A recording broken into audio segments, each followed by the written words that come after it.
Guanos. And I'm Mark Rosenblatt. And this is the MDetroit Podcast. MDetroit Podcast is an interview-based podcast about the artists, creators, and innovators of Detroit. So now listen to what we have in store for you this week.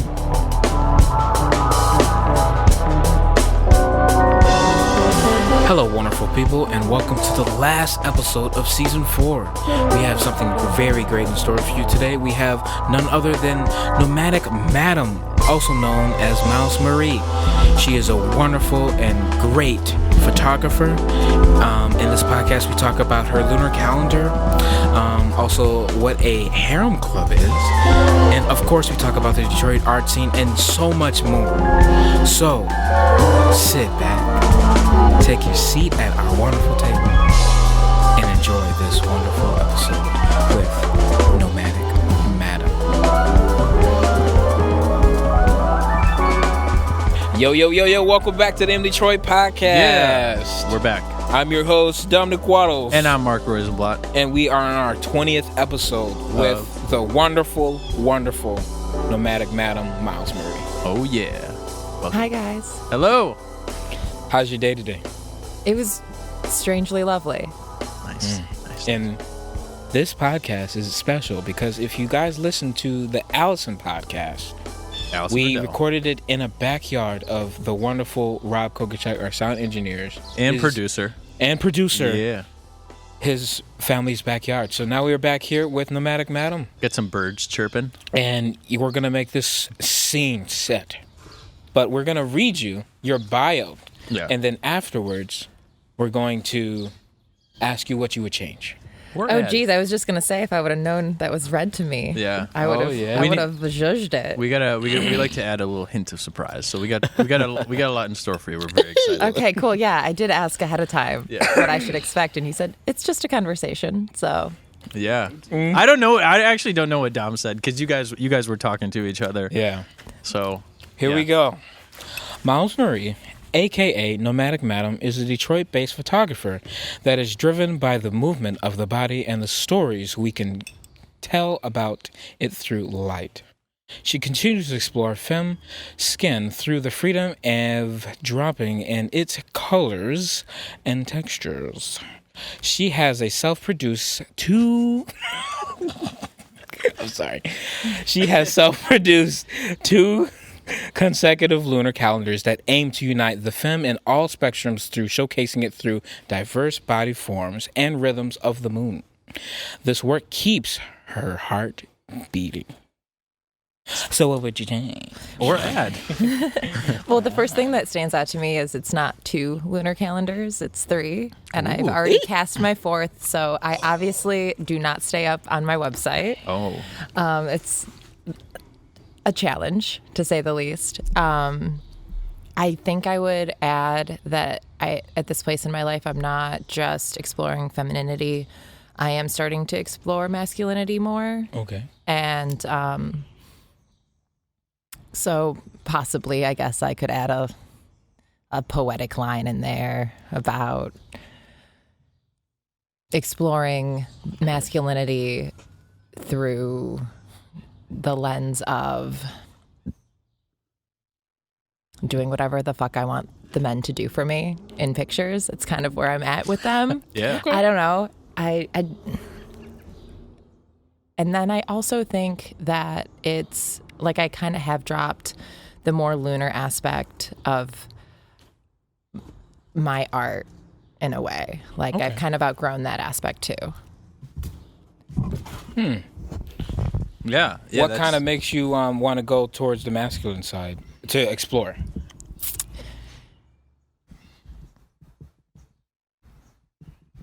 I kind of want to explore the dynamic more of a female photographer with like male subjects that are brave enough to let me take their pictures nude. I think there is something like really powerful in that and it also asks men to be really vulnerable. But I also think that men or, male identifying bodies, like they also like they crave, I don't know, I can't speak for you, but I through conversations that I've had, I do think that men do kind of crave to be sexualized in the way that women are too. Like it's something worth exploring. Yeah. That's an interesting Yeah, take. I was about to say. Yeah, that's definitely I can.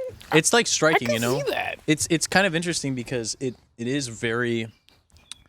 I'm thinking of the word like forward. It's just like it's kind of hard. It's got a bit of an edge to it, you know. Yeah. Especially for like, most people that identify as male or a man, that's something that's just like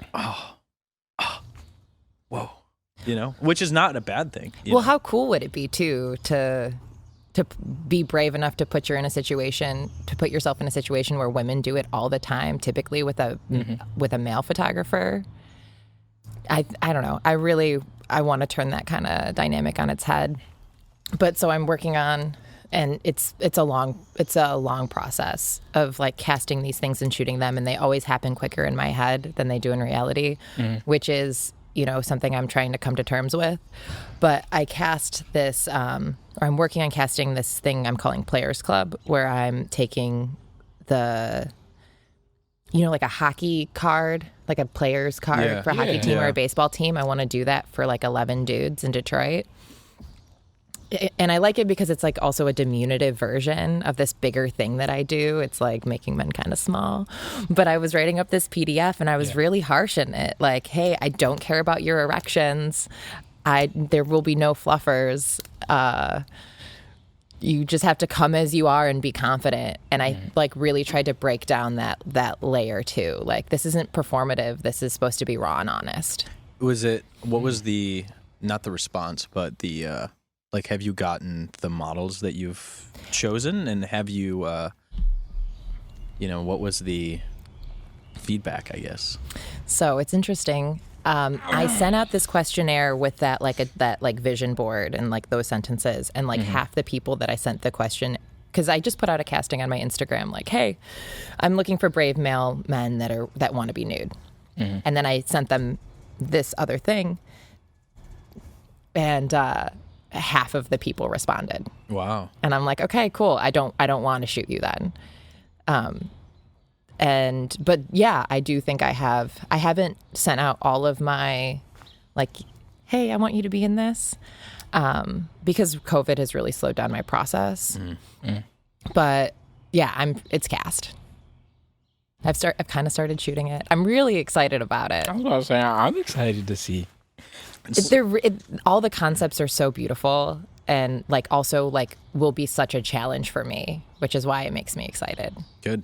So, how would you say you've gotten to the point of taking the pictures that you take today through your childhood and to now, or kind of beginning with your photography? Well, I'm a newer photographer actually. I've only been shooting like 4, maybe 5 years. Okay. I went to school for creative writing and in San Francisco, and I wrote my whole life. And I think like, if you ask me about like how I got to this place, it's definitely like a lot of childhood trauma, and like having to like be scrappy and figure it out. But like we didn't have a lot of money, so like writing is easy and simple. And that like kind of allowed me to have a voice, and I'm actually starting to write a lot more. But I went to school for writing in San Francisco. I moved home to live in my mom's like little loft upstairs, and I thought I was going to move like to New Orleans or somewhere in the South. I really wanted to be in the South. And because when I left Detroit in like 2007, it wasn't what it is now. I didn't have a lot of good friends here. All my friends from high school were like getting hooked on heroin or getting DUIs. And so I left. And when I came back, I didn't expect this like heartbeat of a city to be like also that was just like so welcoming. And the people I met here and continue to meet here are so genuine. I didn't expect that. So I don't know, I'm living in my mom's loft. I'm like, I'm good at makeup. I guess I'll start doing makeup at like a Macy's counter. And then I got like really frustrated doing this makeup that was in like inside of a Macy's in this like tungsten light. And I asked this guy I was seeing at the time, and he was a photographer. And I was like, I'm thinking about taking a photography class. And he's like, well, if you do, take a darkroom class. And I took one darkroom class, and I became completely obsessed. Like every day I think about photography in some way. Every day I'm trying to learn something new. Every day I'm trying to challenge myself. Yeah. So. Ooh. Yeah.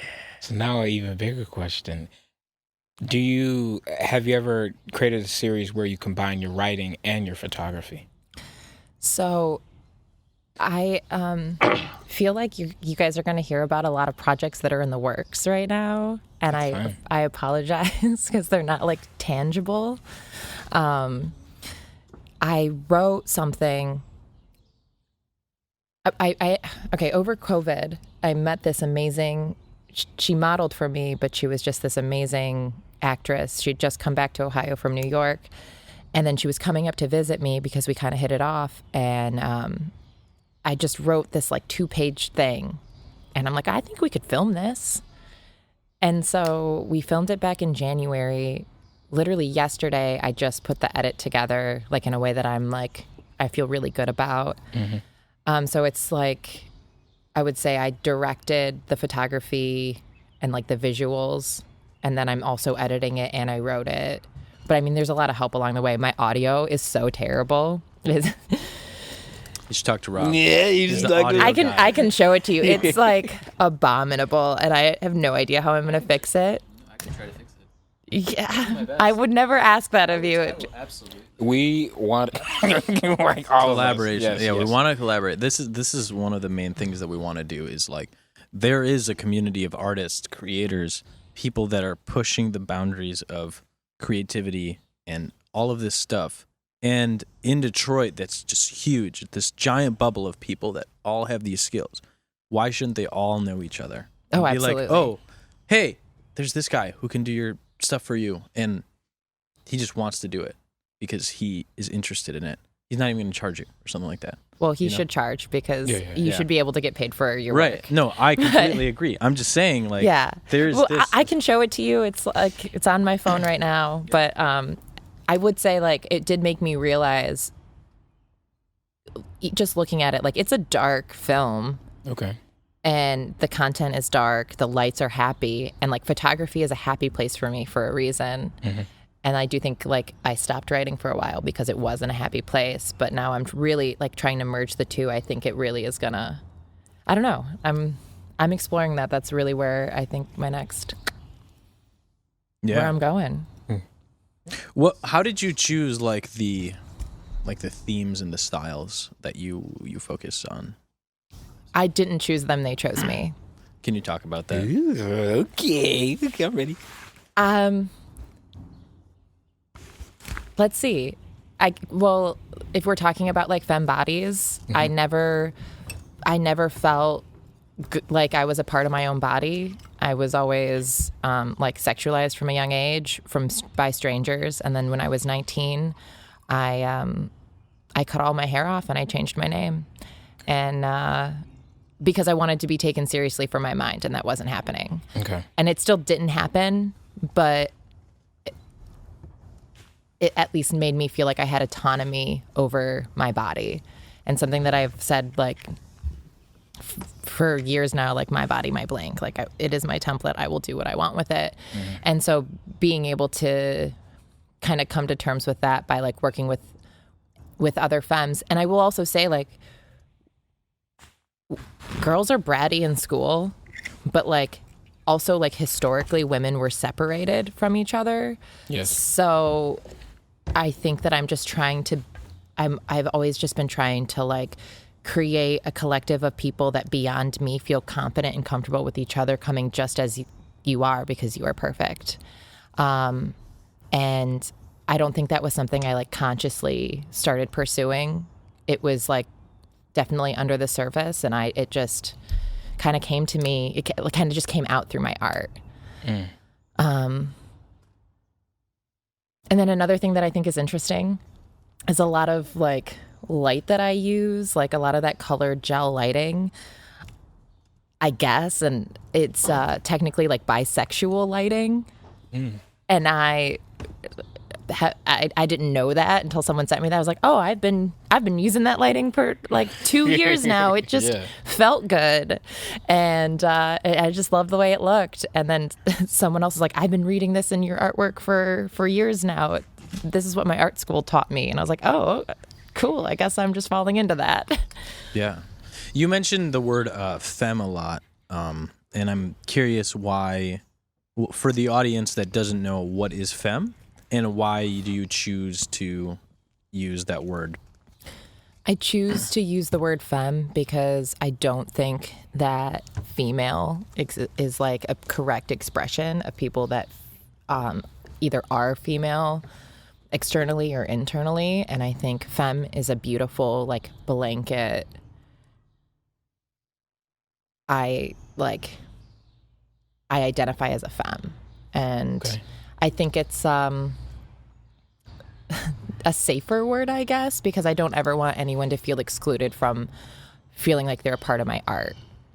And if they identify as a femme or a female, or they identify sometimes, because gender is a construct. Yeah. So I just want to make anyone that even remotely feels femme like safe in my world. And that's very important to me. So it's more so something that isn't based on like the constructed view of what a female is, but more so that somebody can identify with towards like the more female side, kind of. If I'm absolutely. If I'm understanding correctly. Yeah. No, you can correct me. I didn't mean to say that. I meant to say. It's fine. No, that was the wrong word to say. I meant to say like if I'm understanding you correctly. Yeah, I think to feel femme is to feel like you are like inherently more on the female side of the binary. But I think if you use the word like female or woman, it is very limiting, especially because it comes from a tradition of viewing like females as this one thing. So I think it does break down a lot of borders, not just for people who were not female bodied at birth, but also for people that are female, but they don't necessarily identify with like the patriarchy, or they don't identify with like our institutions. So that's why I like it.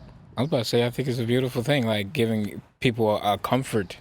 More of a comfort, because today, just in the past couple of years, it's everything's being brought to the forefront. Yeah, and that has been happening for a while, and people need to know. And it's also like people need to have a safe ground. There's this weird dualistic thing that's going on, where it's just like you are like a male or female, and like that's cool and all, but it's like there's just so many different kinds of people. Like you can't classify every single individual into two separate categories. It's not 50-50. Well, that's the idea, right? Like the binary only exists because we let it. So we need to knock that shit down. Yeah. I like it. I mess with it. Let's talk about your lunar calendar. Okay. Actually, I have something I would like to say based on this last conversation. You're ready. And you asking me about my bio, and then you're just kind of leading me into this. So I'm just going to kind of go for it. Yeah, no problem. And I had mentioned earlier that I'm kind of going away from like the lunar aspects in my art. Originally, that started because it's like, okay, the rhythms, like Mother Earth, we have these like rhythms that we're all in if we don't even realize it, and we all kind of go through these like same changes. And I was tying it in my head to like menstruation. Okay. Because we do that once a month, most of us, until we hit a certain age. Or if we're like super athletic, sometimes that doesn't happen, or if we take too much birth control. But, I don't expect you guys to know about that. I don't I didn't know about the athletic thing or... Oh, yeah. Like, if you're not... it all has to do with hormones. So if you're producing other hormones more rapidly, like... So, I see. Yeah. That makes sense. But I would... Get hip. Gotta get... Yeah, you're right. Yeah. Learn more about periods, guys. I'm just kidding. It's important, the thing is, we need to. If we're going to be a freaking dad, we got to know some shit. Yeah. And Are you going to be a dad? I'm going to be a dad. My daughter's going to have a great time. What are you going to name your daughter? on the Okay. spot. Because with my ex, we talked about this, and she hated my names that I brought up, and I was just like, So one would be Esperanza. Oh, I love that. It's exotic. I know. And then another one would be like,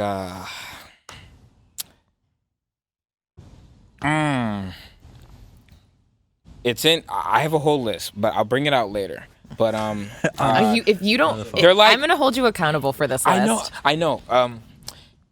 I'll try to find it, but like a lot of it stems from because I've been doing a lot of Byzantine civilization study, and there's a lot of Yeah, of course great you have been. name. I took a class, and then I was like, "Wow, this shit is the shit." So, the women back then were so great, and the women that are here are great, and I'm just like. They have like the power in these names are very great. What makes these women great? Okay, so after let's have a history lesson. All right. So Professor Constantine 11, his wife Eudocia, when he died on his deathbed, he left the whole Roman Empire to her and his sons. But she ran the whole thing. She knew exactly what to do. She ran it in her way. She took no coaching from males because she was just like, you guys fucked this up. So Imagine that. Men fucking shit up. I know. We do it all the time. But she ended up passing it because she second guessed herself. And what's it called? The orator, his name was Celos. And he ended up trying to persuade her not to elect this new Roman Empire leader who's going to be the future stepfather to her children because she second guessed herself and she thought she wasn't fit enough to rule.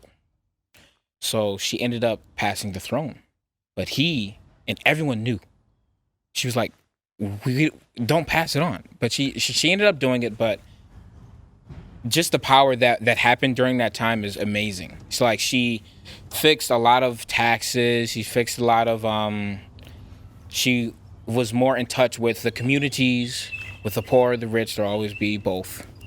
The middle ground, and yeah, she was just very powerful. Eudocia? Eudocia. So are you going to name one of your daughters Eudocia? Yo, I might. I might. But you have to say, never second guess yourself. I know. Right. Like, and I'm kidding. You should always like look at your decisions you're making and like There are no reevaluate. absolutes. But I was There are gonna no say, absolutes. me and Mark, we talk a lot about life, and like As- we'll I get think- into As it. good friends do. We'll get into it later, but yeah, we talk.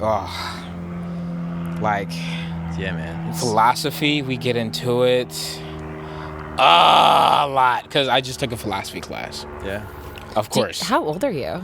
I'm 22. Oh my goodness. How old are you? The baby. I know. No. I'll answer last. Oh, yeah? It's like Yeah. that? Okay, I'm 24. Okay. I just turned 30 for the second time. How does that No, work? I'm sorry, 30 for the third time. Wait. It means I'm 32. Oh, my God. Wait. Oh, so you're the same. You're the same age as my Miles, brother. you don't look. You don't look 32. it. Well, I attribute it to smoking cigarettes, Okay. drinking as much as I want, and not having kids because they take your youth and beauty. Oh, yeah. I'm kidding. I don't know. if No, any of that's but true. dude, It's true. women go through some crazy shit when they get pregnant. Yeah, your feet are gonna grow like an extra size. They'll never grow back. Yeah, it's really tough. Damn, I have a friend who is having a second baby, and she would work out. I used to work at a gym, and she would work out at the gym while she was pregnant. And we had multiple women like that. That was crazy because they have a thing growing in their body and they're like, I am still going to exercise. And they're busting. Well, I think it's okay as long as they worked out before they got pregnant, so their body is used to it. So it's not like a different routine. It's still hard though. You're Oh yeah, it's tough, and like you would see it in these women, and it was really awesome. But isn't it like also really amazing that like a human grows inside and like it like there's some telepathic connection, you know? That's wild. I truly don't want kids, but I will miss like the 9 months of like knowing there's something else like going into the future. But the thing about kids, Dom, you must be warned, they will not be who you think they are, and they will have their own minds, and you have to let them go. I know, because my parents did it to me too. Yeah, they just let me grow up as who I was going to be. Oh well, that's amazing. That was not the parent I had. I feel it. Yeah, it's okay. But we did get off topic here. No, it's okay. No, it's good. fine. It's good. Okay, I want to ask because I saw a picture of you and I'm like curious what your heritage is. I always ask people what their heritage is. I'm like super interested in like different cultures and different languages. So I'm curious like what your background is. It's interesting that you say I saw a picture of you, not you're sitting right in front of me. Well, like previously and now, I'm kind of Well, to the best of my knowledge, I am Czechoslovakian. I'm Austria-Hungarian. I am Native American, Blackfoot tribe, which you can't really see. And I am Irish.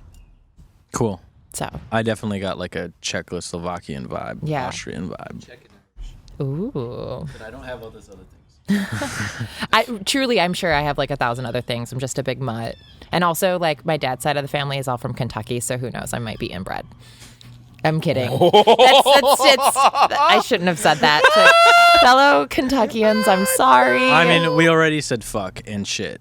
Yeah, so. but I wasn't embracing stereotypes. I'm sorry. That's fine. Oh, we need We'll put a pickup truck and some beer. I'm glad that's what you see now. What? Yeah. Howdy. There's a little tag by you that says Czech, Austrian, Native American. No.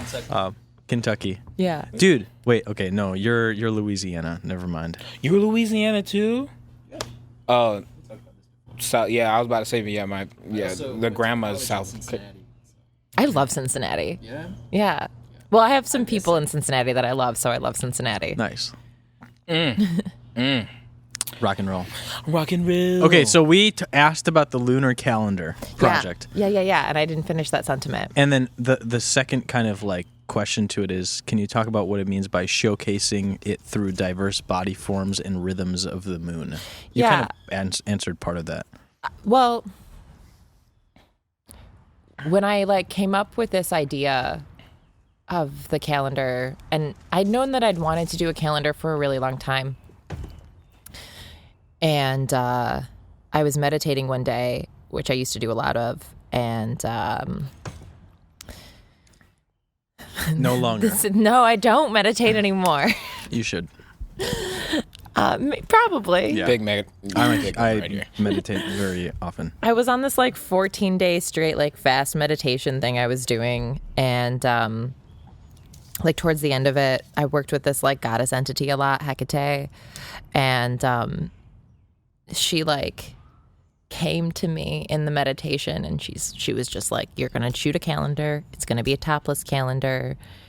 It's gonna be 13 months, so you can have all the cycles of the moon, and it's not gonna be about like, it's going to take like, she didn't say this, and not that she ever actually said it. I was saying it to myself, but it was like, you're gonna reclaim the centerfold, and you're going to try to get as much like visibility for people that maybe haven't been seen mainstream. And I think the idea was that I really never felt like I saw a body that looked like mine. And honestly, that's probably because more like body dysmorphia, not because it actually didn't happen. And I wanted to create something that and this sounds so absurd. I wanted to create a topless calendar that little girls could look at and go, "Oh, my body looks like that. It's beautiful." But that's really where it came from. Even though I know that, like, maybe they shouldn't be looking. I don't know. I think that we should desexualize the naked form, but it's an unpopular opinion. Yeah. So, but I do want to circle back to what I was trying to say earlier about the lunar calendar and why I'm kind of stepping away from that like lunar aspect is because like not all people that identify as femme actually experience menstruation, and they maybe don't experience the same like cyclical like nature and hormonal stuff depending on where they're at in their life. And I just don't think that makes them any less femme. And so I am like, where I know that came from like a good intention, I'm learning. And I think that it's less important to me. Like I have kind of stepped away from that aspect in my art, like, and in my own personal practice. So yeah, that's I guess that's both the answers. Perfect. That is perfect. Yeah. Can you talk about what is the Harem Club? Am I pronouncing that right? No, it's Harem? No, it is harem. Okay. Harem. Oh, okay. I definitely said harem like at least 20 times. It could be the Harem Club to you. Yeah, it's harem. Harem. Now it just doesn't look like harem. Harem is just wrong. It's harem. Harem. Do you know what a harem is? No. That's why I asked. A harem is a place where a bunch of women congregate. Sometimes there was like a sultan involved, and he'd walk in and there'd be like 30 to 100 women at his call, whether they were like sex slaves or they were there of their own. I mean, that's like one version of a harem. There's a couple different, but I am the Nomadic Madam, I guess. So if I'm a madam and there's like a group of women, like it just felt very fitting. Where are you in the placement of that? Are you in the harem as well? Or are you would you be like top?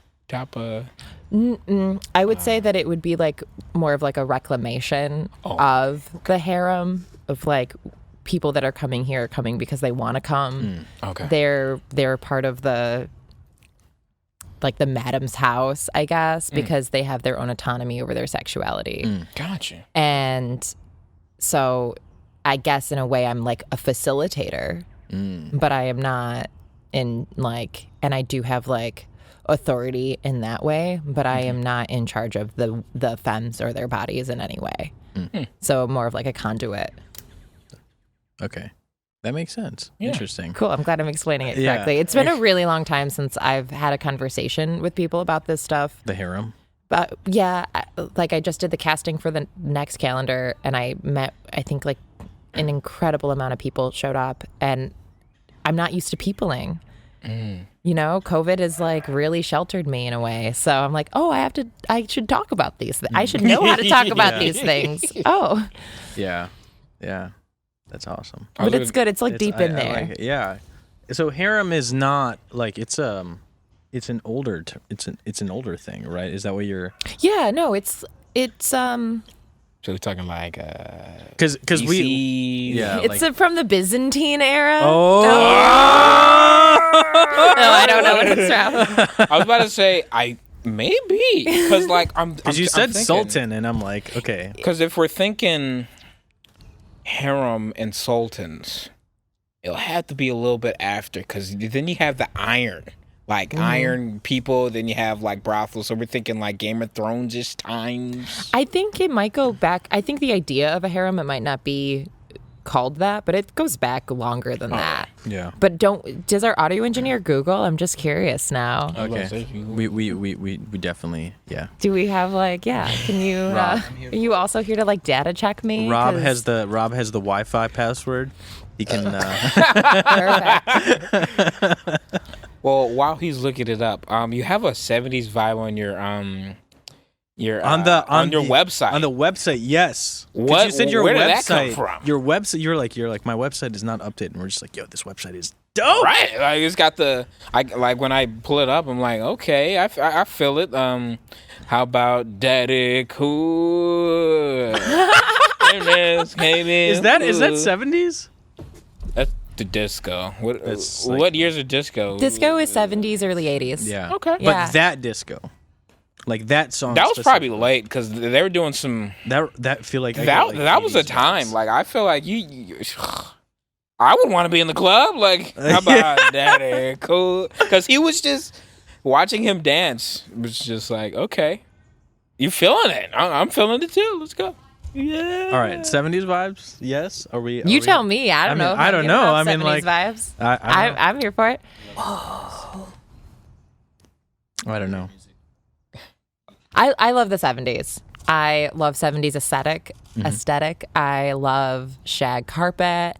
If you came into my studio, you would see, which is actually right down the road. You're more than welcome to come by. You would see these like amazing retro stripes that one of my best friends painted on the wall. But I don't think that my art is centered in the 70s. Yeah. So I do think that like I do love the 70s and also like 80s Miami stuff, but in like neon. But I don't think I think my art thought it was going to go in a 70s direction, and then it was like, fuck no, we're going over here now. If we were to make a Nomadic Madam Miles Marie gumbo, what would we throw in the pot? Okay. Can I have a little bit more of this? Yes. And then yeah, let me you think. can. Let me think. You would have glitter, for sure. All right. You would have, this is a little morbid, but you'd probably have like a little paw of my deceased cat, Meowmasita. We'll just put some of her in the gumbo because she's so important to me. That is an amazing name. Oh, yeah. She was so talkative. Theoretical gumbo. Yeah. So in this theoretical gumbo that we're just going to say is, a melting pot of things. You would definitely have a camera. You would definitely have a pen.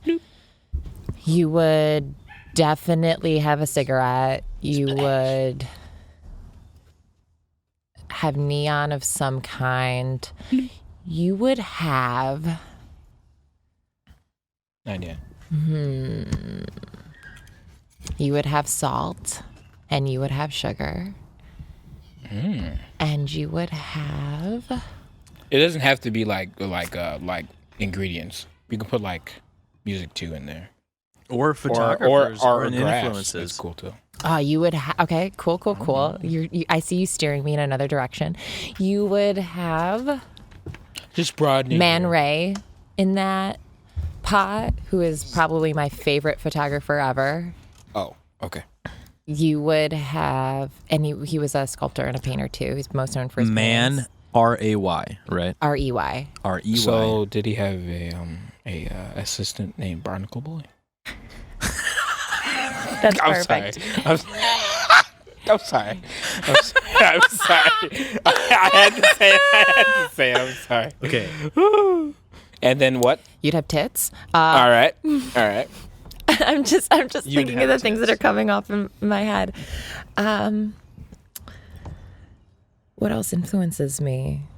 You would have like the virgin suicides. You would have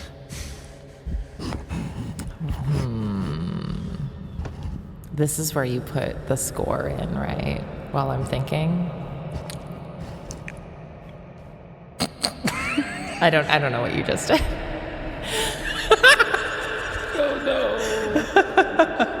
Just for the audience, we just put a really big echo on on us, but you guys can't hear it maybe in the future. Oh, you would have scary movies. Yo.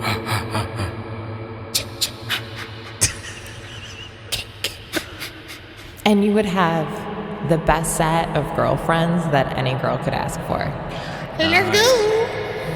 That was a great answer. Wait, I'm sorry. I could be done, but I could go forever. So you should just stop me now. Okay. Oh, you would also have Russian language. But I don't speak Russian, but I studied Russian literature for a long time. I'm It still like plays. 100% Russian. I speak Russian. I speak, read, write. Oh, I'm so happy I didn't bring out my 3 sentences earlier. Okay, you should say something in Russian. До свидания. It's not Dorfadanya. Dang it. Я знаю немножко I've been русский Ты язык. trying. знаешь немножко русского? Вау.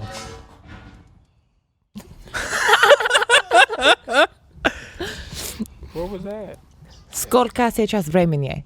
9 часов. But, okay, if I speak to you in Russian, would you understand what I'm saying?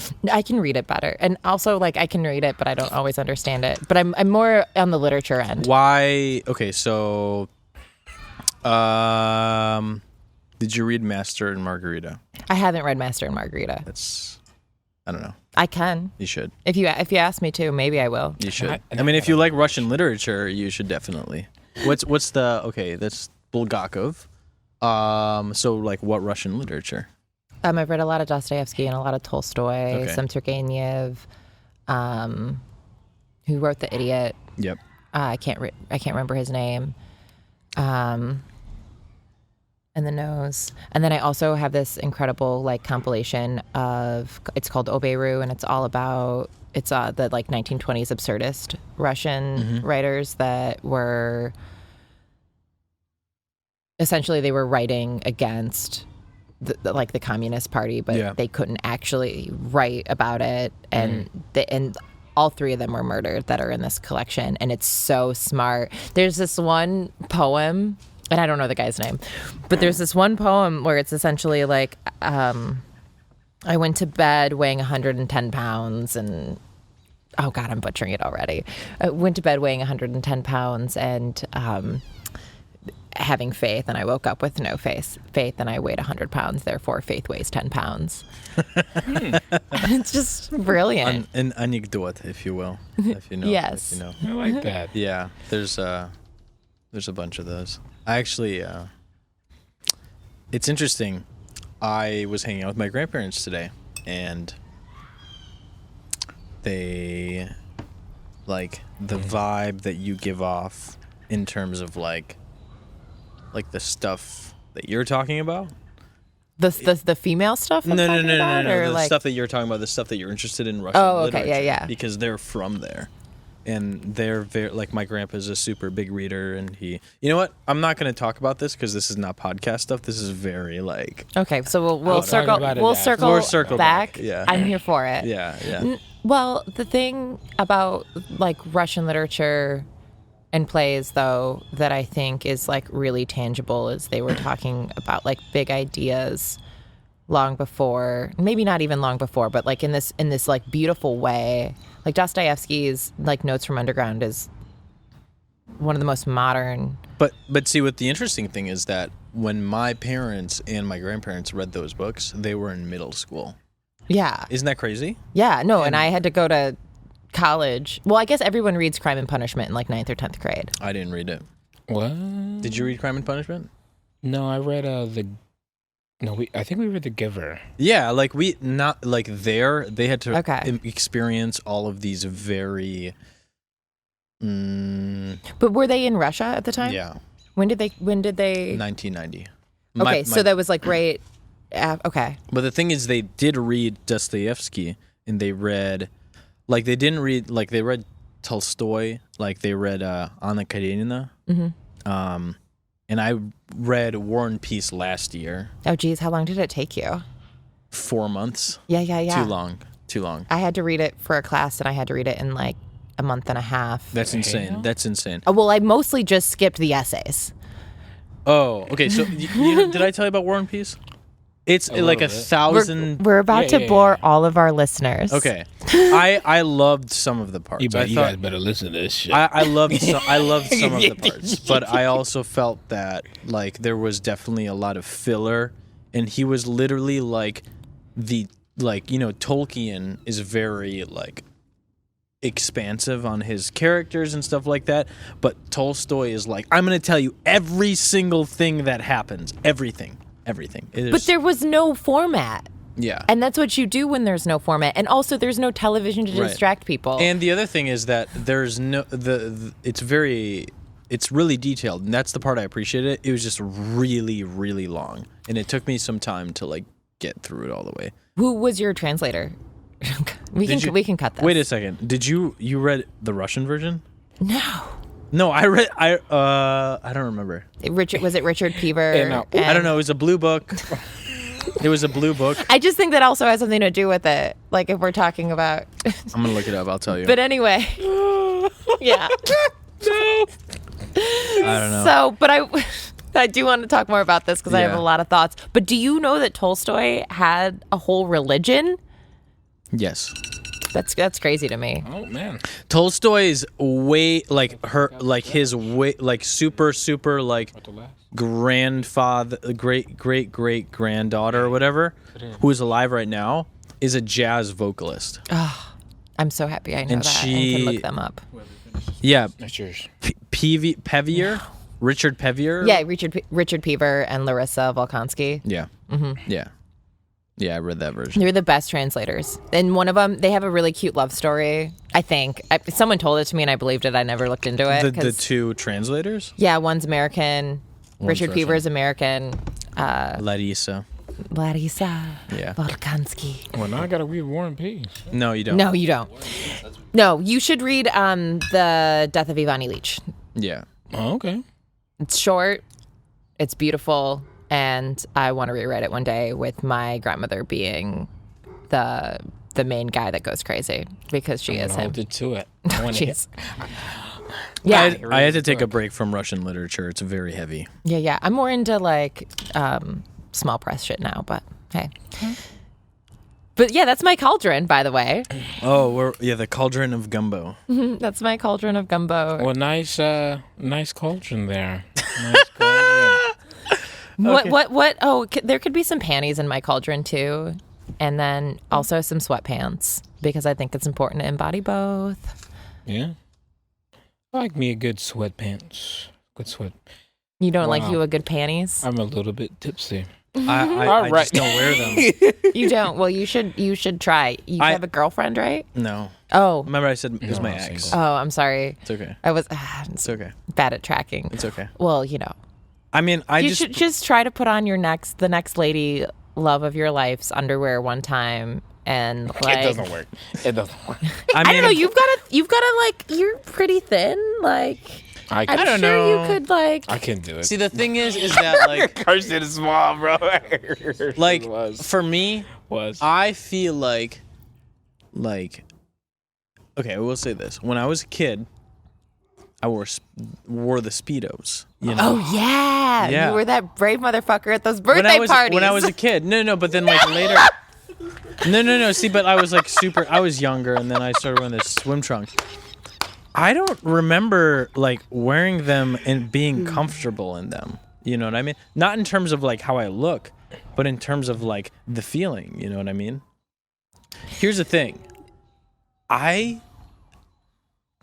I'm okay with where I'm at right now. Like I've found where I'm just like, okay, all right. I did research. All right. I was just like, Everyone with the okay, hang. because you know what? Like guys deal with this a lot. Fruit of Is the the roll up on the boxers? You know, you put you your gotta pants get on. you gotta get like and the then you short briefs. Try, so I tried sexy. those, and they still roll up. That's a problem. I don't know about those. I You like got to the, find the right brand. I mean, don't let me tell you. I will I say respect like. Do you have some? You are know, these like, are these sirens in the tighty-whities? background? Oh, cool. Yeah, But yeah. I don't. I We're mean, getting like, in are trouble, we, guys. Are we gonna include like the section about where we talk about underwear? It might be cool. I marked it in. I was gonna say like I got a couple pairs. I ain't gonna lie. I'm not gonna lie. You like of like the tidy whities that go here instead of here, and at times it feels good. I'm Yeah. not asking you to good. wear I'm not asking you to wear ladies' underwear out. I'm just asking you to put them on and look Yeah. at yourself in a mirror. It does keep your junk in the like a good spot. I will say that it does keep it does keeps keep the it in junk a good spot. in the trunk. All right. It keeps it because like if you wear like the boxer briefs, shit is going everywhere. Like, and you're ruining your fertility. well, Right? Oh no. well, No, I think it's the opposite. this is Never why we mind. Look wear, at me. like- Listen to me, messing it up now. like I'm sure you know, but guys, we love it. Like joggers are perfect, With or the like pants? stretchy pants. Yeah, I don't like tight pants. Like jeans, if I'm wearing some Levi's, I get pissed. Because like I'm working at work, so I'm picking up like boxes, and you know, if you're supposed to pick up a box squatting, and it's just like it feels like I'm being thrown back up. Like, can I work my muscles real quick? I don't know. I really don't know about it, but it's just like it's really tight. He said what? All right, let's get back. I think you're blushing a little. Okay. The only thing about jeans, because I only have one pair now because I've torn the rest of them. I tear my pants all the time. I mean, with the booty crack and the crotch. No, that's what I have one pair of Levi's that it's like right under my butt cheek, but I refuse. But it's in the crotch. But I refuse to wear other pants. Well, the thing is, like, I have 2 good pairs of jeans, and they're both black, and one of them has a hole in it. I'm still gonna fucking wear them. I was just gonna say, like, with mine, like, the holes where my shit's gonna come out and shit. So it's just like, Do you have a sewing machine of which you could patch? Okay. So like, yeah, you gotta go to my dad, man. He's a I sewing know. You gotta go to the Russian dad. Did he hip you? Oh my gosh, my dad is just like whenever I rip some shit, he's just like, yeah, give it to me. I got it. And I think that's so. And he's cool. got a sewing machine, and it's amazing because you watch him do it, and he's just like, yeah. Is it a moth? No, it's a beetle. I was hoping it was a cicada. Oh no, I fucking hate. I'm sorry. My mom played me today when I was at her house. She played me like the way the cicadas sound, the males trying to get the females, and I was like, that's so cool. I do admire that. And I know I've been talking about my classes, but I just took a biology class. I passed. I'm so proud of That you for makes being sense. so studious. I'm just trying to graduate. How close are you? I got one more semester and I'm done.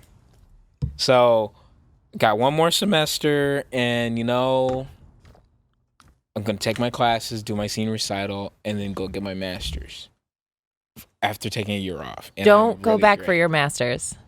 For real? What do you want to study? Composition. All right, well, take a year off. Yeah.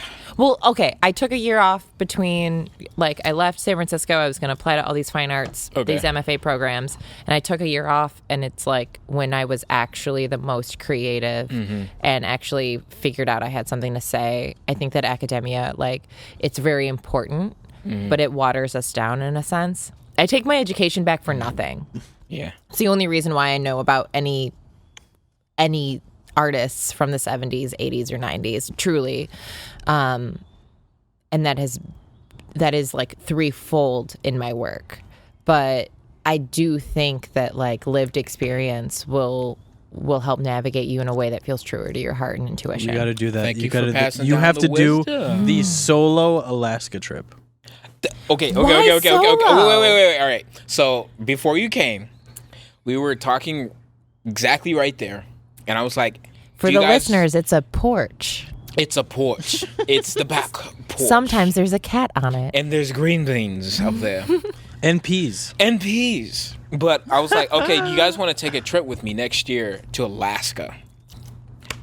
Because me and my grandfather today, he came over before my family's going there. They went up to Lansing. And we were talking about Alaska, and we were talking about the Northern Lights. And for me, for what I want to do in life, I want to compose. I love composing. I love making stories. I love writing stories. Not writing, but in my mind, there's lots of stories, and I love talking about them. I love making them. Whenever I write in a story. So everyone, When you're saying when you're composing, Yeah. like when you're writing Whenever I'm music, writing. it's a story. Yes. I feel the same way. And so I want to travel and gather stories. So are you going to Alaska with your father or grandfather? I was asking them if they wanted. So I'll go to Alaska with you. Yo, dope. I'll make it happen. That. Like, throw that. Okay. We'll make it happen. We will But make it happen. when the Northern Lights are happening. Yes. That's literally. Yeah, I didn't say it yet, but I was like, I want to go when the Northern Lights are happening. Well, you mentioned them a little bit. Yeah. But like, so I want to go because I know just upon how I'm making stories just on regular day, I'm freaking making stories there. Do you guys want basil in your drink? Yeah, I'm not I'll mad take about a it. basil. But hey, question. So what time of year though? Because I'm really not a winter person. Oh, you're not. I'm either. I mean, I'm an all season, but that's just because I've lived in Michigan all my life. Does So whiskey and basil go together, right? I mean, I They guess do you'll find now. out now. I was about to say we're about to find out. Yeah. It smells amazing. Hopefully, it keeps the cicadas away. No, I would go, but I wouldn't complain. But I might not have the best trip if it was like where there's only like 5 hours of sunlight. No, we would definitely go with like some, like for like 2 weeks. Cool, I'm in. And then, you know, you can have your creative space. I'll have my creative space. Because, like, yeah, I'll probably definitely bring a lot of manuscript, my pencils, and my laptop and my MIDI keyboard. But Yeah, I'll leave you guys behind. I'm gonna bring my camera and I'm gonna go out in the snow. yes. So. And I will pose for you. I'll pose. Ooh. Oh, Dom. My sister's a photographer, so I've about been to a get poser nude? all this freaking time. Are you about to get nude? You know what? That's I an would. interesting thing. I would It's- do it. I would do it. I'm not gonna lie. I will say, I'm a safe place. I believe you, and it's an interesting thing because when you said it, it was like you're like, okay, I'm looking for. I think you said 11 Yeah, brave men. I didn't Brave- say young. I do I know. think I know. You didn't say this young. is this, first. It's hard to just- get a young person to do it. It's hard to get an old person to do it. It's hard to get okay. any person. I was about do to it. say, like, young guys nowadays. I don't whenever know. I talk to you. I don't know. We're trying to. You know. I think it's exceptionally hard for me to find like a middle to older woman to take her clothes off for me, and I don't mean it in a way that's like, "Hey, take your clothes off for me," but in a respectful way. Yeah. But also, like, I do think it should be easier for me to find an older gentleman because gentlemen age based on what we think socially. We think men age, they just get better looking as they get older, and women like tap out, right? Which is so untrue. I was about to say, I just seen some fucked up old guys. I ain't gonna lie. Oh, totally. But also, like, some amazing looking, like, middle to Oh yeah. like older women that are just like owning their shit. That's honestly the demographic that I don't have an audience with, but I do think it has to do with like the platform in which I engage. Okay. Yeah. Do you like usually engage on? I know you engage on Instagram, Yeah. That's like but the do you main do you thing. engage Yeah. a lot on Facebook? No. What's your Okay. so your main thing is Instagram, right? My main thing is Instagram. I should get Okay. into Twitter because like there's a lot less rules on Twitter. But Facebook is There's a like lot of- yeah. so political in a like strange way, and Yeah. That's very true. Right. Like, me and Mark talk about this all day. I'm like, I don't come on Facebook to talk about something that could be on a blog.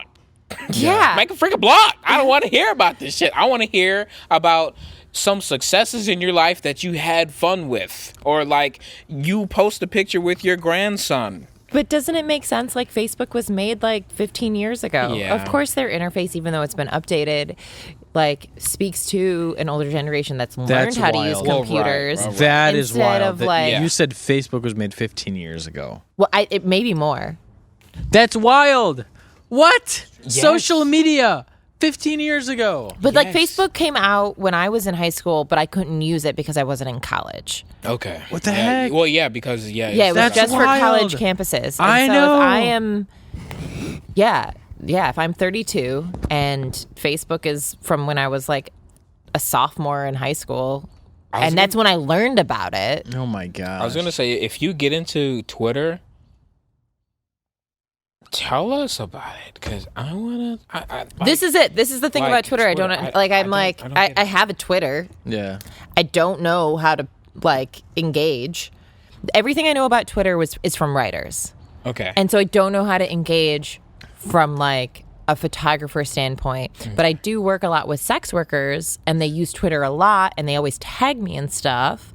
So I'm like, I guess I should look more into this so I can also help, like, promote that. I just don't know. It's such a different interface. I'm gonna say the one thing I did in high school, because I was obsessed with Twitter. I would retweet everything that seemed just a little bit funny. I would just retweet it. So And this is like the old, like, algorithm way. You follow a shit ton of people, and then you just unfollow. But you only unfollow the people that you just wouldn't. what you're saying is, But that worked a in lot 2000. of work. Yeah, I know. And I am as a person that like spends her time. Actually making beautiful art. That's not what I'm saying. Okay. That's not where I was going. Well, here's the thing: is that Twitter, like, hey, social media. I do not spend any time on social media. I was unless obsessed with we're getting doing like 1,000 podcast followers. stuff. I just don't have the I'm on time. Instagram all the time, and I'm on Instagram because it like is this like beautiful flow. If it works for you, it works Like for you. I get inspired. I see people doing creative shit, and then I'm like on this other end, like putting it back in. And then I also find it's like a good way for me to like stay in touch with a lot of people that like I wouldn't normally have access to. So I've made so many friends through Instagram. I do think there is a crazy thing though where people think they know me and they don't. That does happen with Instagram, and I hate people like that. it's not even, I don't think it's their fault. I think I right. share a lot, Oh yeah. and Is it through the Nomadic Madam page? Do you have like a personal page? oh my god, this is gonna be so sad. No, I don't have a personal page, but I That's- did see- have a cat page. But here's the thing: that's fine because I thought it was funny to have a cat page, and All now right. she's dead. okay. We're like I was I don't about- mind at all. We're going on it. We're Yeah, going on we're a going on a hardcore tangent. yeah. It's totally cool. I love it. I fucking love it. It's amazing. I love the conversation we're having right now. But I really Let's, want to know about your process because your art is so unique and it's so like experiential and it's so specific and Okay, maybe I'm gonna ask you a few questions, and then I'll tell you a little. Oh wow, it's like that. Yeah, it's got to be like that. Damn, that sucks. So, what about my work to you is unique, and like, what about my work is like experience? I was experimental? also gonna say like it's very striking, Okay. and I like that because it's like art for me is like when something is unique and stands out, like that for me is very cool because you can make something that somebody's done before and you can call on it, but when you put yourself out there and you ask, you don't ask the listener or the viewer. It's not you're asking for their attention. You're saying, look at what I'm doing. I'm not asking you. I'm telling you to do it. I'm telling you to look at what I'm making, right? And I'm not a huge social media person. I don't go on social media. I feel like with this job, you might want to start. I mean, he goes on it. I go on social media, and then when my friend who we were telling you about, who was like, you should check her out. We looked at her art, and it was so striking, and it was different from what I'd seen. I was just like, Don was just like, we have to, and I'm like, I completely agree. We have to check out. I will. I'll say a couple things. One, I don't think what I'm doing is unusual. I think it's unusual for Detroit. Yes. And I didn't mean unusual. Yeah, I meant unique. I'm inspired a lot by some LA photographers and some New York photographers. Okay. And like some past photographers of that I've come across. But I have no idea. Like, I have no idea how some of these people, like, there's this photographer, Trippy Dana. She's out of LA, one of the best fucking photographers of our time. I have no idea how she makes her photos look the way they do. And I have no idea how the way that you make your photos look the way that you do. That's why I'm so curious about your process. That's why we're Before you get into your process, what you just said is you don't know how she did it. Yeah, I have no idea. We all will never know. Yeah, man. And the thing is, everyone is similar, but we don't know how to compare each other. Well, I also think that, like... Because you have the same mindset as her. No, I don't. But, well, in terms of a similar concept, because in terms of the people that you admire, their inflections are coming out in your work. I think they're... Okay, yes, I'm inspired by her. Yeah. But I am not chasing the same things that she is No, chasing. yeah. So I yeah. do not have the same mindset as her. Okay. We don't have the same background. I don't know anything about her except what I see her put on social media, honestly. And I'm not the person. I'm not the person that's going to like open a People magazine and go, oh, this like person is X, Y, and Z. Unless they're writers. Somehow I know a lot about writers, but I think it's because I spent so much time in that world. But I love trying. And I love figuring it out. And like, I'm a self-taught, like, okay, with the exception of I'm a self-taught Photoshop artist, photographer. And I went to Peru 2 years ago, like a week after my second calendar release. I went to Peru and I studied with this LA photographer, Natasha Wilson. You probably know her work on Instagram if you're a photographer. That's why I'm saying it. And she gave a lot and then she was so restrictive. She didn't want to give everything away in this like Peruvian workshop. And Peru was like the worst experience and the best experience in my life. I came back with a parasite. My roommate got like oxygen poisoning or like altitude sickness. And my the model got sick and we were just going and going and we were in these high mountains and I was like, I need to learn how to be a good photographer, even though I had been like practicing photography for a long time or, a couple years. And also like, man, I don't feel good. It was such a strange environment, but the things that I picked up, it's like my art has never been the same. And, so I do want to say, like, I have studied a little bit. Like, I've taken a darkroom class. I studied with her. She gave some stuff. And then, like, also my roommate, Liz Bretz, which at Liz Bretz on Instagram, follow her work. She continues to amaze me. We were just sitting in bed, and I was like, yeah, I don't know this. And she was like, yeah, it's this, and this tool. It's no big deal. You said what? Okay, I think this is it. I don't have my phone in front of me, but it's LizBretz. And she's probably one of the best photographers I've ever met. And I didn't meet her until a year and a half ago, but I think she's incredible. She's LA based and she's such a sweetheart. Okay. I was about to say, So that you would want to be know about cool. my process? Yes, please. Yeah. Please. Okay. So like, okay. So like You pick up. Okay, so for us, our process is we pick a person and we interview them based on what we've done so far, and now it's just kind of how we flow, how we communicate and stuff. So I think that the thing that is misunderstood about the way that I approach photography and the way other photographers approach photography is that I don't have like a singular process because I'm always learning and I'm always trying something new. Yeah. I have a studio in Ferndale. I'm probably like the building was just sold. I've been there 3 years. The building was just sold. I'm probably gonna have to find a new space soon. Yeah. But I live in Hamtramck. But lit.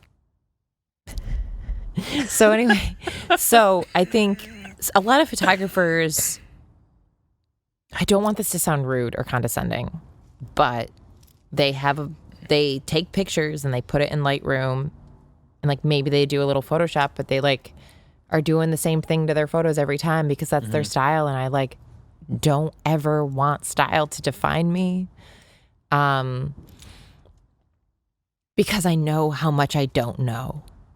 So I want to know the things I don't know. And so like even with client work, like today I was editing someone's photos and I was like, well, here, I'm going to give you 3 edits of different colorings because I'm not sure what you want. I'm pretty sure you want the pretty one.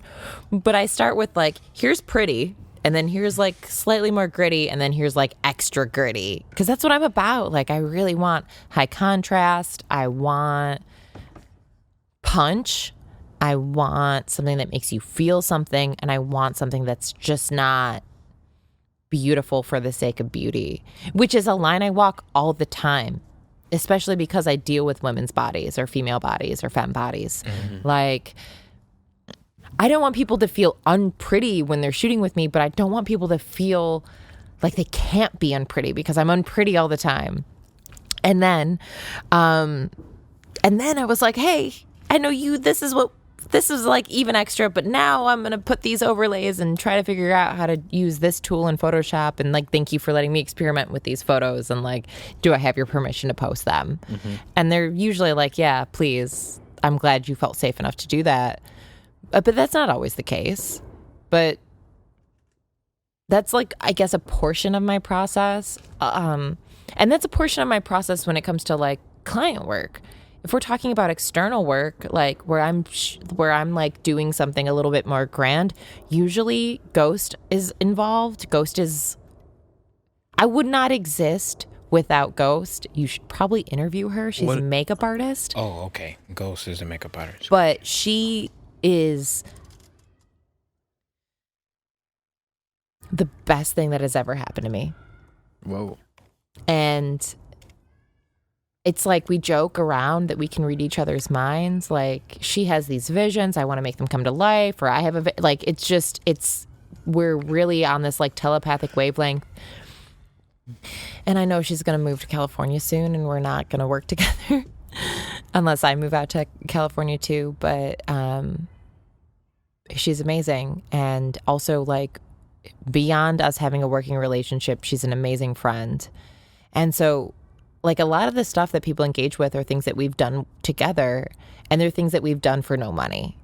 Like covering a girl in glitter, or covering a girl in studs, or like just weird shit. I'm like, hey, I'm thinking this. And she's like, oh, well, I would do it this, and this way. And I'm like, yeah, well, I'm going to get a dog. And she's like, yeah, cool. Let them have matching collars. Like, it's strange to have like, so it is also interesting to be interviewed here, where I also feel like I'm not alone on this stage. Like, I only exist because of the people around me. I only exist because people have let me shoot in their places. I only exist because people have said, oh, I love this idea. Let me put up this like 1970s shag rug. You can have it for free because I know like what you're doing is on a grassroots budget. Like,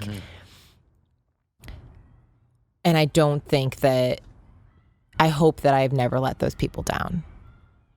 And I know also that I'm only one person, and that I could, because I can't promise the world to anybody, but I can come at it like this is my genuine,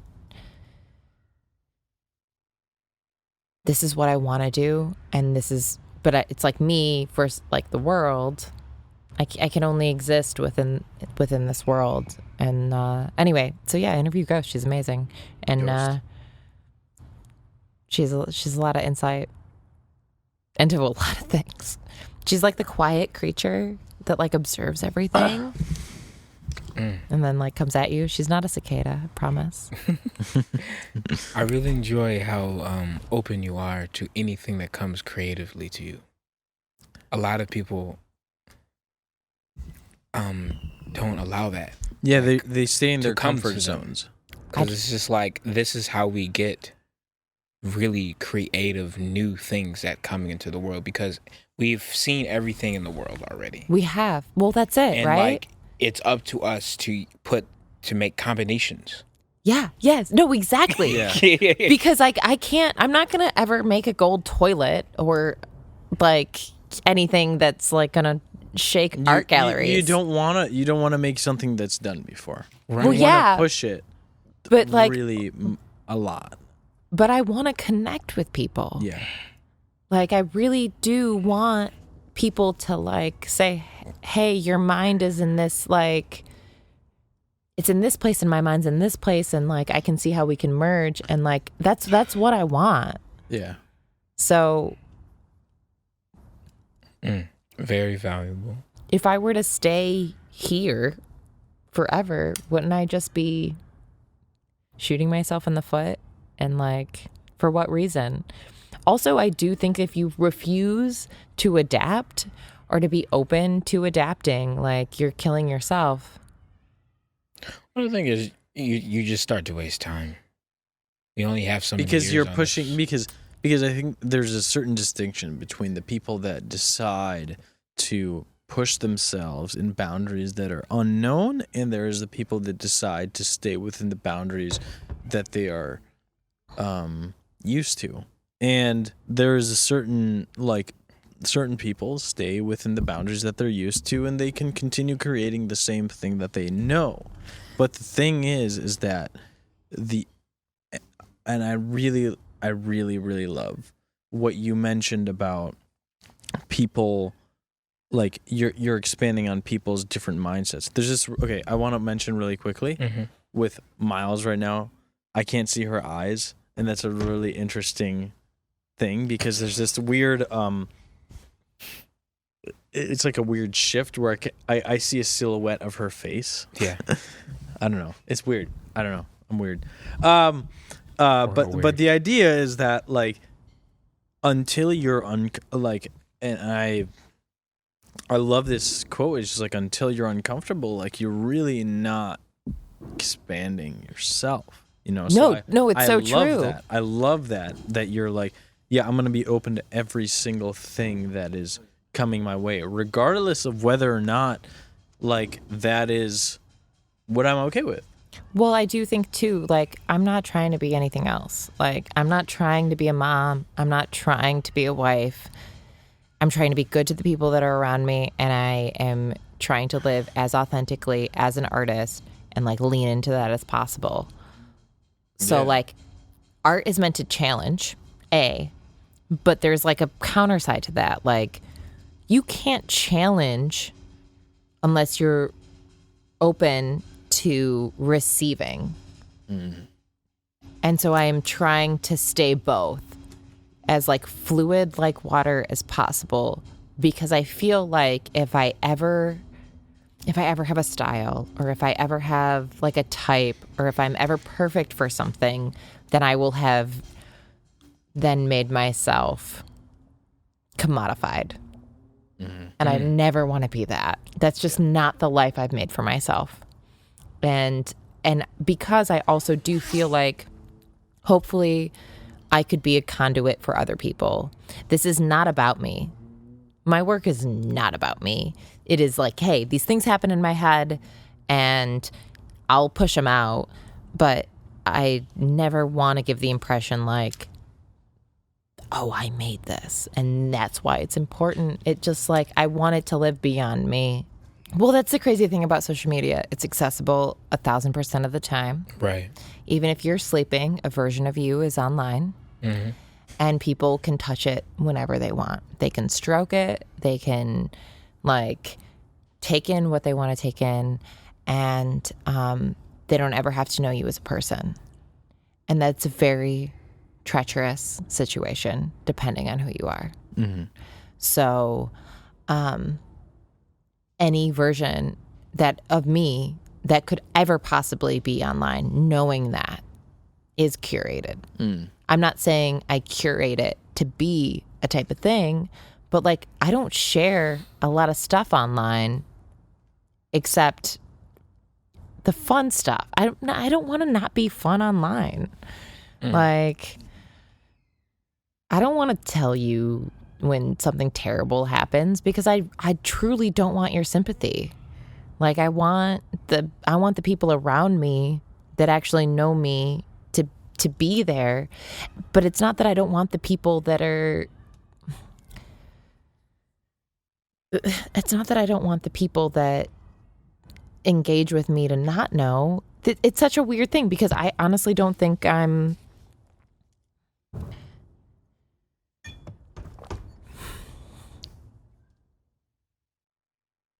you said something earlier. You said I was a celebrity, an Instagram celebrity. Yeah, so you kind of want the people, you want the people, you want a party around you that knows you, but it's not a big party. But then you want a big party that knows you only just so much.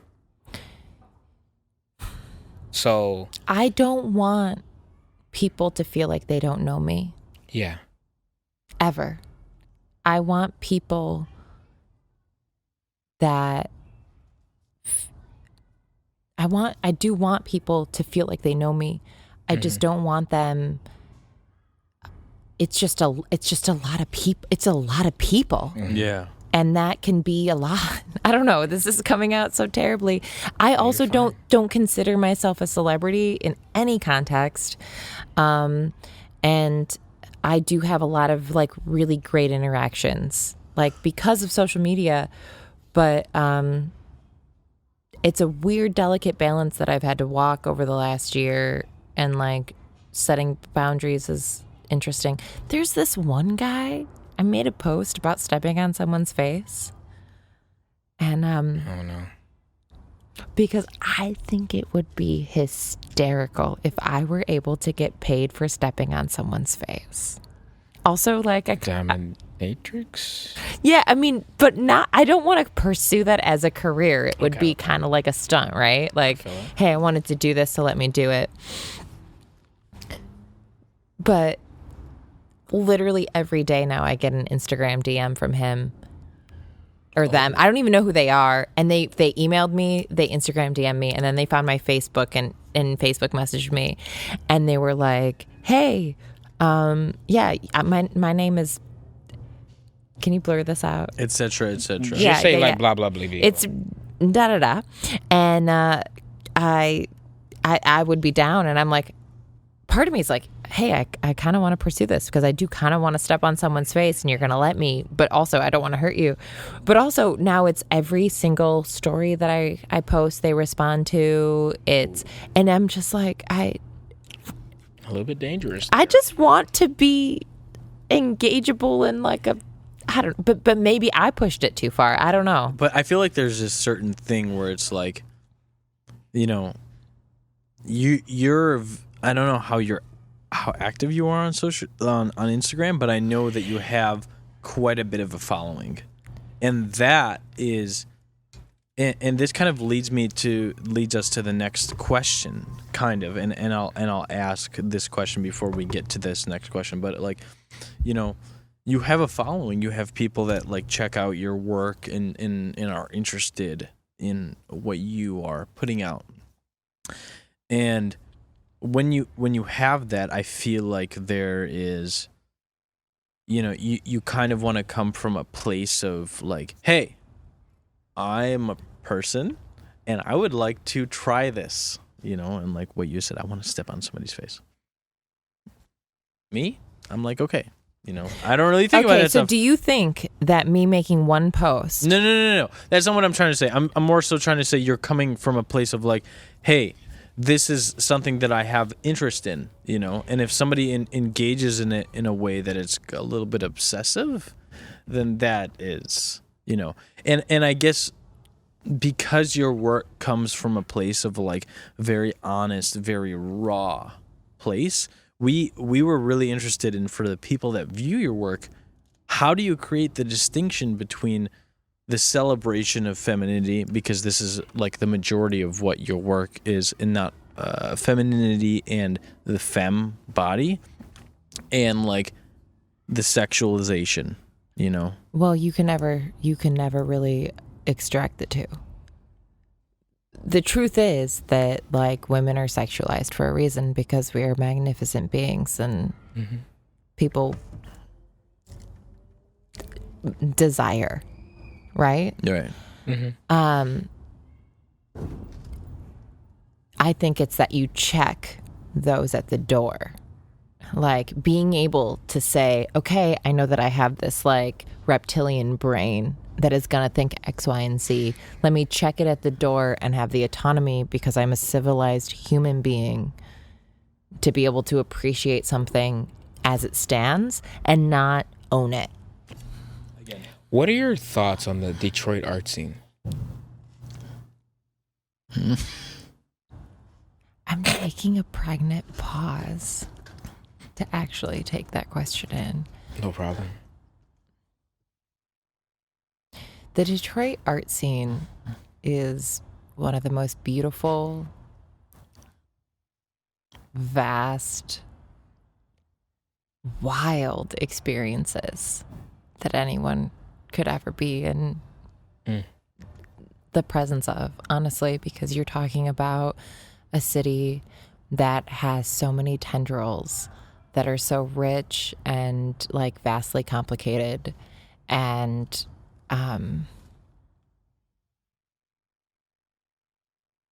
beautiful and ugly that have to show all sides.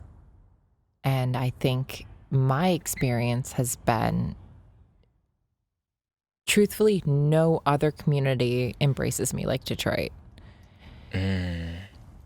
Like, no one gives a shit about me. Maybe a little bit of friends that I have in LA, and maybe a little bit of friends that I have through social media in Atlanta or in New York care about what I'm doing, but nobody outside of that.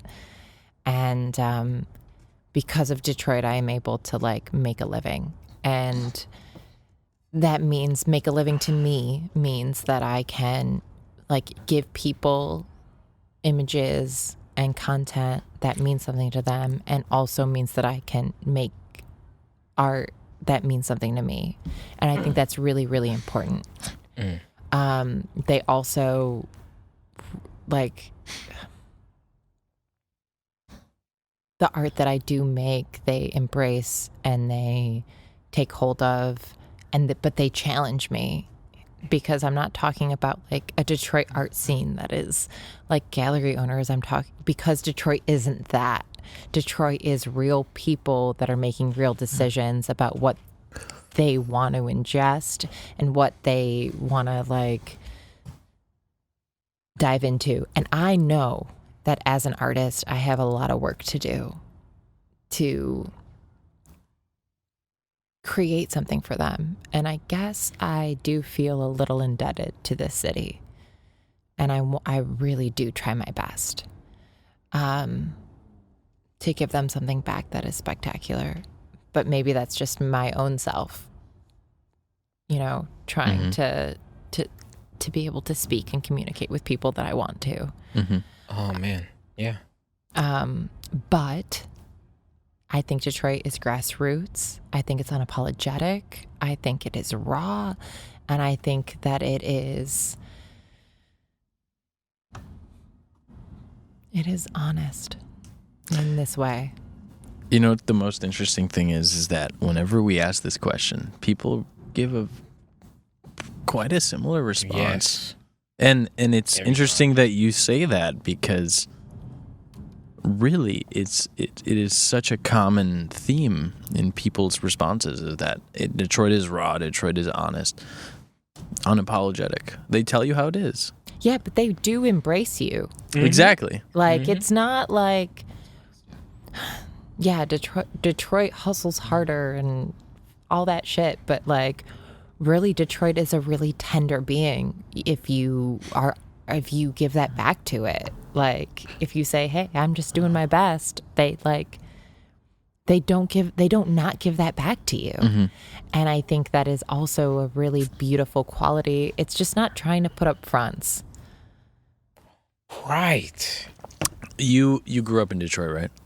Well, I grew up in the suburbs of Detroit, which were not quite amazing, like Westland and Garden City, and but I will say they were like pretty white facing Detroit. They were like pretty white facing lower class suburbs that like y'all go to Detroit and I'll buy my drugs. Shit, I don't know. I was like really into roller skating, but I mean, I did not grow like in trailer parks and shit. Like, I don't know. I did not grow up in the city, and the only time I really came to Detroit was when my dad had like his weekends with me, one weekend a month, and we would go pay my child support at the Penobscot building, and then he would take me to his favorite bar and drink, and then he would drive me home. Like, I wasn't allowed to come to the city, which seems absurd to me now that I've actually had any like connection with it. Right. I feel safer here than a lot of places, but Can you give us some advice for young creators and artists? yeah, I totally can, but please don't listen to me. All right. Listener, she has some important things to say. I have the advice, which is one, I'm a late bloomer. So you're never too old / young to create the stuff in your brain. 2, I guess that's all I got. No, I'm just kidding. Advice. If you are interested in being seen by other people, you're in the wrong field. And if you're actually interested in creating something that might be fucking terrible, because a lot of the stuff I create is terrible at first, fucking do it.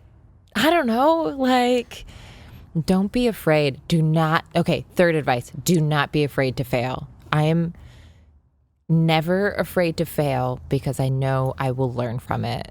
And I'm not afraid to put something out because the next thing I put out will be that much greater. And I think that is so many people I encounter, even, like especially in Detroit, they have all these grand ideas and they know it's not going to be like a Hollywood production thing. And so they don't do it. And it breaks my heart because what they put out might actually like touch and help people. And yeah, that's it. Don't be afraid to fail. And I don't even remember the other things I said. So I love that. What is something that you will never forget that you use every day? It can be a quote, a concept, a memory, or anything.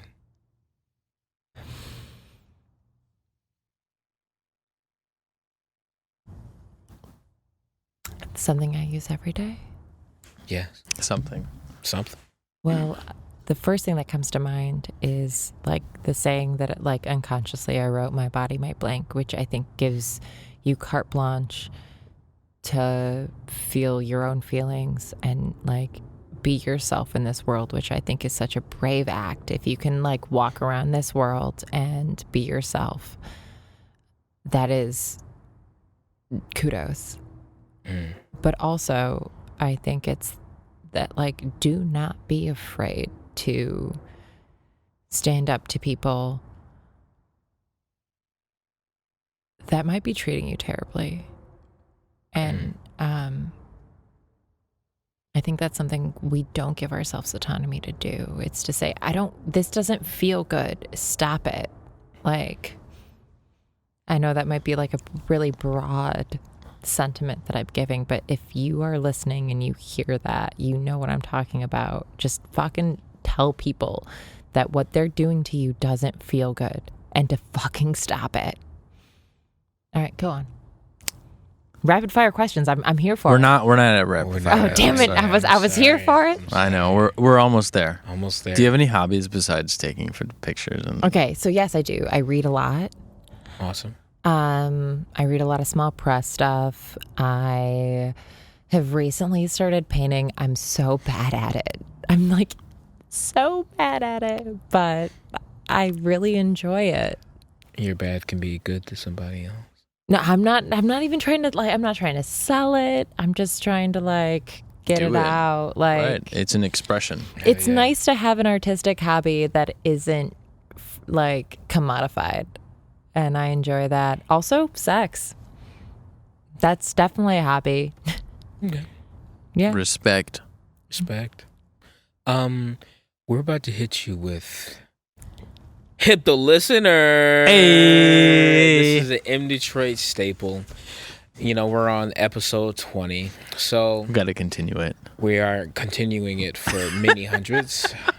So this is Hip the Listener. This is where we have you, the guest, hip the listeners to anything, whether it be music, movies, documentaries, or whatever you want. Does this mean the listeners ask me questions? No, this is when means you hip the listener. You're like, hey, I'm checking this out. You should check it out too. Oh, okay, cool. Oh, wait, so Oh yeah, so you have to hip us. Hip us. Hip. I feel like COVID has lagged my like receiving of things. So if these are a little old to you, I apologize. But Miranda July's Kajillionaire, fucking watch it. Okay. Girl in Red. They just came out with an album, but a lot of it was old singles that they re-released. Here for it. Listen to Girl in Red. Especially if you're into like gay music. All right, that's music and movies. So what else is there? Revisit Man Ray. Okay. Because I mentioned them earlier, but they inspire me so much. Along with Horst, these are people that made artworks that stand the test of time with just light, with no Photoshop, with strictly film. Also, oh my God, what is her name? Who inspired Chewy? Oh man. I'm going to have to come back at you with this name, but this woman made these in gum. She made these like vulvas and she glued them to herself. And she blew my mind, and she's from the 70s, and now I can't help you with that, so that's something. So I'm glad you're listening. Also, I would say that there's a podcast called The Experiment. I know it's an NPR podcast, but I think what they're doing is pretty incredible. They're kind of taking these these laws and they're tracing them back to their origins, and their origins are not unsimilar to like our human state now. And they did one on 90 Day Fiance that was about why we have the way 90 Day Fiance, which I've never watched actually, works is that when you are engaged, you get a 90-day pass to be in the States, and it talks about the origin of that and also what that looks like now and what it looks like to possibly be an American. Yeah. And that really opened up a lot of like ideas in my head. Other than that, I'm reading like Anais Nin and Henry Miller, so I'm sure none of you guys want to revisit that. Hannah Wilke. Hannah Wilke is the vulva gum self-portrait woman. Hannah Wilke. And I read about her in a Criss Cross book right after I graduated, or while I was graduating from San Francisco State, called I Love Dick, which is also another book you should visit. It's about the obsession of not knowing someone but thinking you know someone. And like even before the internet, and projecting what you think someone likes about you and falling into someone else's projection. And I think it's just incredible. But Hannah Wilke I learned about through that book, and she's probably the most influential like feminist artist to me as a photographer. I got you. And I think that's a great list, actually. I feel really good about that. Yes.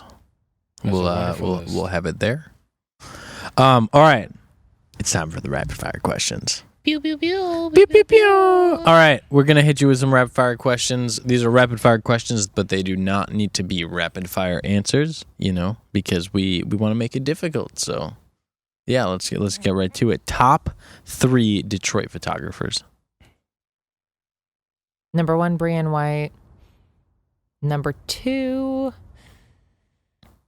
yeah, this is not easy. Well,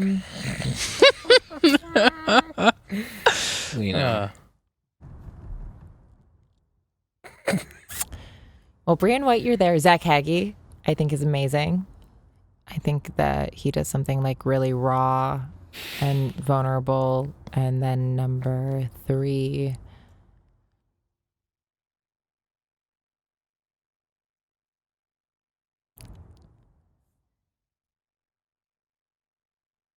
I don't like this game.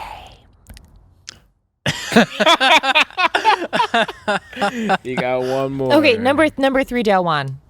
All right. What is in your current music rotation? Can I go to my Spotify? Yes, you can. Yeah, it's allowed. What? How many? Is there like a number? Or? 3. No. Oh, Did you say 3? Wait, no, we didn't say 3. We didn't say 3, but We could, as many as you need. As many as per. As many as you. Well, as I you already found said her. Girl in Red. I'm gonna listen to that. I'm about to listen to that. You want to listen to some good hot queer music? Listen to Girl in Red. Get hip. Orville Peck. I haven't even gone to my fucking blah blah blah. Yeah, this album cover is already giving me some vibes. Yeah, Hey, my hey, send it my Instagram way. took away a Girl in Red song because of their cover. I also really love Promising Young Women's soundtrack. I think that movie is problematic because of the ending, but also the ending was because of Hollywood money. She should have just died at the end. But that soundtrack is legit.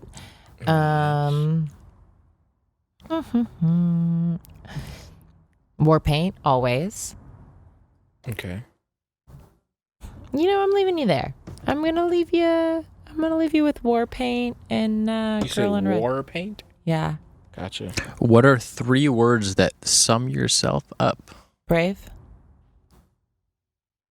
Scared.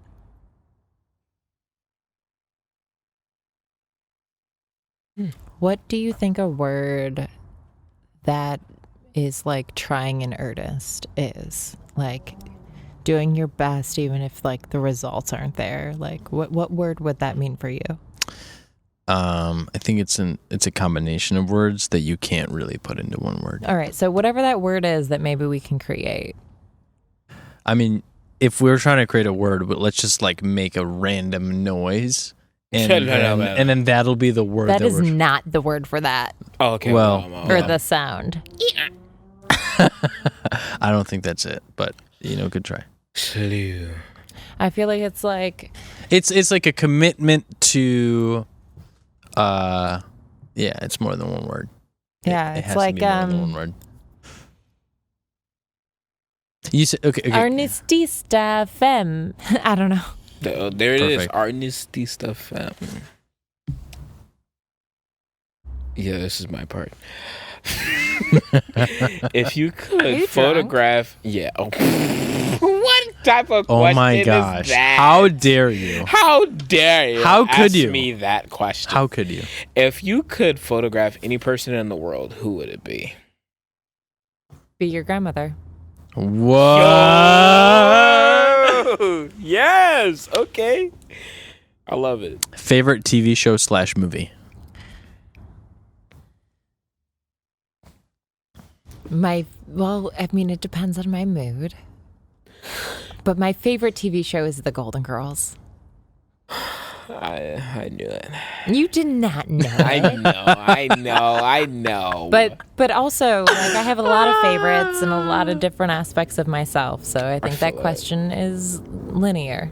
I feel it. All right, this question is totally loaded, but favorite picture you have ever taken? My favorite picture I've ever taken is of an unnamed model because they don't want to be named, but it is it's called Chewy, and it's of like the gum. I don't know if you've seen it. It's like gum coming off of her boobs, and it comes from honestly from Hannah Wilke, but it also comes from this idea that I had a triptych of like, how do we place, this was 4 years ago. I wanted to place things on women's boobs so I could get into the goddamn Dirty Show, which is a laugh now.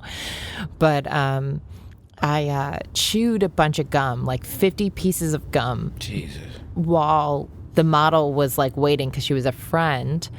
And I was going to use this thing called Prozaid to glue them on, but I didn't know my saliva was going to break down the Prozaid. And so like the gum started to shift and she had to like move with it. And so like she like ended up pulling off one of the gum pieces that was on her nipple, like right as I was taking the picture, because I was taking a bunch of pictures. And that's the only thing that's ever had any international audience, and it ended up being placed somehow in Penthouse, Australia.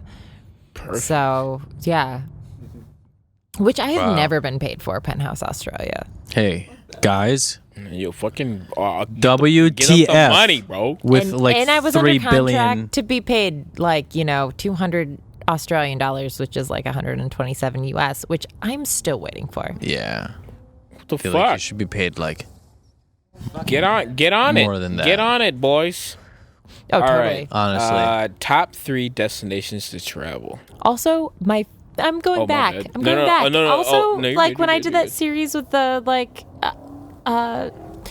astronaut helmets, there was like 4 or 5 photos that were like that I put out, and they were all amazing. And I think that might have been some of my best work. I don't know. So yeah. Anyway, top 3 places to travel. 1, Hawaii. I was able to go there in March for so little money. This March for so little money because I had a friend that had a house there. And for the record, she's like, yeah, we have space. So I thought we'd be sleeping on the floor. I did not know it was going to be like a 15-acre old sugarcane plantation house. Wow. And like that we would have like options of rooms. I didn't ask. Hawaii, go. Because regardless of where you stay, there's so much to do outdoors that will blow your mind. Number 2, Utah. Just went there like less than a month ago. My sister's in Utah right now. It is so beautiful. And I just always thought that like Utah was dangerous because I know Salt Lake City has like something Also, dangerous. I think our producer's parents are in Utah right now. Oh. Well, go to Utah and go to the Canyonlands.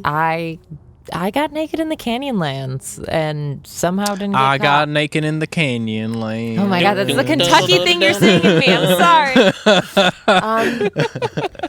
Number 3, and I'm gonna keep this to where I know and where I've been. Like, go up north, but go up north in the winter. And we're talking about Michigan. Yeah, Michigan. Okay. Michigan. Up north, Michigan. North. It's Across the Mackinac. it's so desolate in the winter and peaceful and like wear your warmest hat and your snow boots, but it's quite something, and you can do it for no money. Like I'm talking about things that you can do on a budget because that's what I do things on. So, and all of those 3 places I've been within the last 4 months. Wow. So Loving it. What is something that you believe that most people don't? that shit, I don't know, probably 1,000 things. Something I believe that most people don't is that women that flirt with you don't want to fuck you. Keep going. Yeah. Nice. That's Well, looky here. We have arrived at the end of the podcast. I don't believe it. I mean, you have you haven't broken the record, but you have broken the record for podcast. I don't even know how long the Allison's was. Was it like 3.5 hours? No, Allison's was not 3.5 It was like hours. 2.5. But it's not. But did you put 2.5 hours out? You edited it down. Like, we actually put the 2 after. How long? How long was Allison's? You're not worried about your audience, like No, we are now, but yeah, but like the thing is that like the people that are interested in listening to our conversation will listen, and when there's the opportunity to listen to the full conversation, they'll have it, and if they want to listen to it, they're more than welcome to. Right. And if not, we'll put out a version that is more suitable for The large radio scale cut. audiences. I hope to not only have an abridged version, but a full. I hope not either. We This was will- a fantastic Yeah. conversation. We will give you the full shit. This was amazing. I had a great time. I think Dom and Rob both had also a great this time. is. This Well, was I awesome. hope the audience doesn't think this is going to end when the podcast ends, because I have lots to say to both 3 of you. Yes. We're probably gonna have. Oh, We're no, no, no. probably gonna talk more. Yeah, we probably are, but we're gonna go inside. We are so thankful for you coming on the podcast. I'm so thankful you had me. I had no idea what to expect. I hope you had And I we hope, didn't either. Yeah, we didn't either. We did have a really awesome time. And Thank you for being on the podcast. Thank you so much. And ladies and gentlemen, we'll see you. Oh wait. Wait. Where can people find you? Oh, yeah, mostly you can find me on Instagram, nomadic_madam, blah, blah, blah. But also you should check out Ghost Artistry because she is like the crutch of me. And I await an interview with her from you guys. And we will. And she is, pull through. oh my God, I might mess up her Instagram, but I'm pretty sure it's GHOST_artistry, ARTISBY _ But she is the benchmark of me in a way that I don't think people understand she is. So please, I'm not alone in this world, and also there's many more people that contribute to my art. So yeah, please, I love everybody I love because they're amazing. All right. Is there anything else you want to leave with the audience? Of course there is.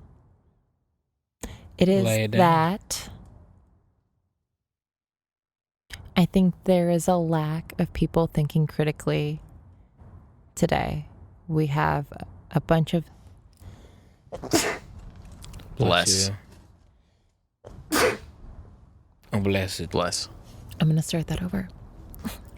I think that there is a lack of people thinking critically today. And I would hope that you, as an individual, when you see a piece of news or you hear something on social media, you would do your due diligence and you would look out for the sources of it and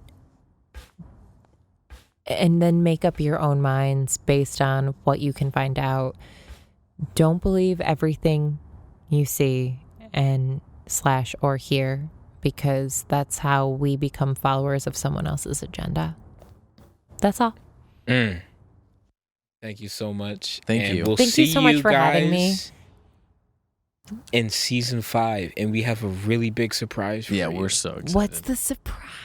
They'll find.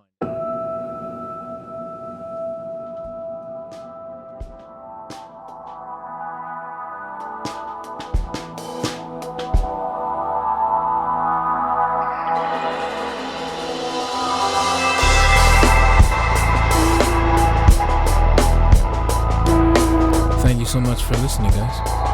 Check out our social media: Spotify, Google Podcasts, Apple Podcasts. And also make sure to like, share, and subscribe to all of our social medias. And we'll see you later.